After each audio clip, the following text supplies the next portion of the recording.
हम नंबर हमारा कम था, वोट हमारे ज़्यादा थे, परसेंटेज ज़्यादा थी। हाँ, परसेंटेज ज़्यादा था, और बहुमत कांग्रेस का भी नहीं था। उस समय भी कोशिश की जा सकती थी, लेकिन मुझे लगा कि ये नैतिक रूप से सही नहीं है।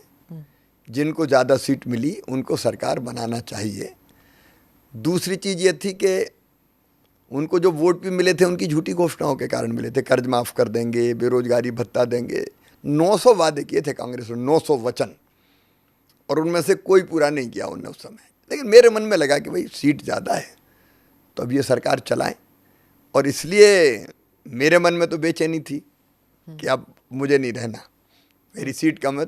तो मैंने रिजाइन करने के बाद कहा था कि नाउ आई एम फ्री, और मैं मस्ती से अपना दे के निकल आया था। ये बात सच है कि लोग आ रहे थे, उस समय भी मैनेज किए जा सकते थे, कोशिश की जा सकती थी, लेकिन लगा कि ये नहीं करना चाहिए, इसलिए छोड़ के निकल गए।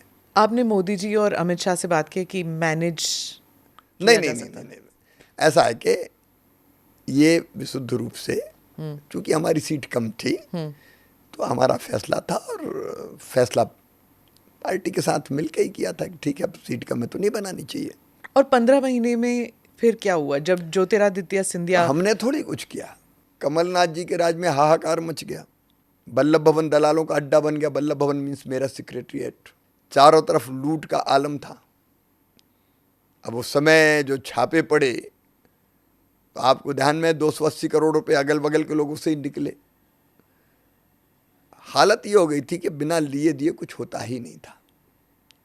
हमारी सारी योजनाएं बंद कर दी। मैं आपको उदाहरण देता हूं, मैं बच्चों को लैपटॉप के लिए 25,000 रुपये देता था जो अच्छे नंबर लाते थे 12th में, लैपटॉप देना बंद कर दिया। गरीब बहन बेटा बेटी को जन्म देती थी तो जन्म के पहले 4,000 और जन्म के बाद 12,000 हम देते थे ताकि वो थोड़ा रेस्ट कर सके और अच्छा खाए पिए। हाँ, पोषण के लिए। पोषण के लिए वो भी कमलनाथ जी ने बंद कर दिए। हम बेटियों की शादी करते थे, मास मैरिजेज होती थी सरकार की तरफ से। इन्हें शादी तो हो गई, पैसे ही नहीं दिए। हम तीर्थ दर्शन करवाते थे तो तीर्थ यात्रा इनने बंद कर दी। केवल इतना नहीं किया इनने, प्रधानमंत्री आवास योजना के मकान प्रधानमंत्री जी श्रीमान नरेंद्र मोदी जी ने भेजे, वो मकान ही स्टेट का शेयर नहीं दिया, वापस कर दिए। जल जीवन मिशन 2019 में पीएम साहब ने प्रारंभ किया, वो जल जीवन मिशन इन्हें शुरू ही नहीं किया। प्रधानमंत्री किसान सम्मान निधि की सूची नहीं भेजी। भाई प्रधानमंत्री श्रीमान नरेंद्र मोदी जी 6,000 रुपया किसानों को दे रहे हैं, आपका क्या बिगड़ता था? लेकिन वो सूची तक नहीं भेजी गई। इनने बेगा भारिया शहरिया बहनों को हम 1,000 रुपया देते थे आहार अनुदान, ट्राइबल्स, हाँ ट्राइबल्स, जो अत्यंत पिछड़ी जनजाति थी जी, उनका 1,000 रुपया बंद कर दिया।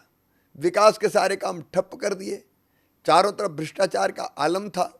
और जब ऐसी चीजों पर टोका श्रीमान ज्योतिरादित्य सिंधिया जी ने तो ये उनसे ही अकड़ गए कि सड़क पे आ जाओ, निपट लेंगे, देख लेंगे। तो हम तो ये देख के व्यथित हो रहे थे कि बड़ी मुश्किल से हम प्रदेश की गाड़ी को विकास की पटरी पर लेके आ पाए, और ये सत्यानाश किए दे रहे हैं पूरा।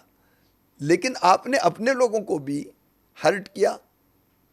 और जब सिंधिया जी ने कहा कि वचन निभाओ, वादे पूरा करो, तो कमलनाथ जी ने उनको ही आंखें दिखा दी कि तुम आ जाओ सड़क पे। तो सिंधिया जी अपने साथियों को लेके आ गए। अब फिर हम क्या करते? एक तरफ इतनी निकम्मी और नाकारा भ्रष्ट सरकार, दूसरी तरफ कांग्रेस पार्टी टूट के खुद यह फैसला कर रही है कि हमको इस सरकार में नहीं रहना। तब प्रदेश के हित में हमने सरकार बनाई।